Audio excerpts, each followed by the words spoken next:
সুপ্রিয় সুধী, আসসালামু আলাইকুম। বাচ্চারা অনেক সময় ইউটিউবে বিভিন্ন ধরনের ভিডিও দেখতে অনেক সময় অ্যাডাল্ট কন্টেন্ট চলে আসে। তো আপনি চাইলে কিন্তু একটি সেটিংস অফ করে রাখলে সেই অ্যাডাল্ট কন্টেন্টটি কিন্তু আর আপনার ইউটিউবে আসবে না।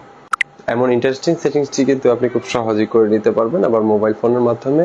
চলুন দেখিয়ে দিচ্ছি। ইনফরমেটিভ ভিডিও পেতে ফলো করে সঙ্গে থাকবেন, শেয়ার করে আপনার টাইমলাইনে রেখে দিতে পারেন, পরবর্তীতে কাজে আসতে পারে। ধন্যবাদ সবাইকে।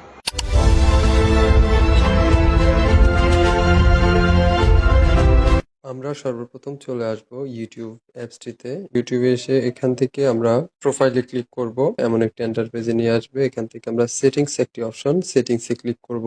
এখান থেকে আমরা সরাসরি চ্যানেলে ক্লিক করব। এখান থেকে আপনারা দেখতে পাচ্ছেন রিস্ট্রিক্টেড মোড। আমরা রিস্ট্রিক্টেড মোডে এখানে ক্লিক করব। রিস্ট্রিক্টেড মোডটি অন করে দিলে আর অ্যাডাল্ট কন্টেন্ট ভিডিওতে শো হবে না। ধন্যবাদ সবাইকে।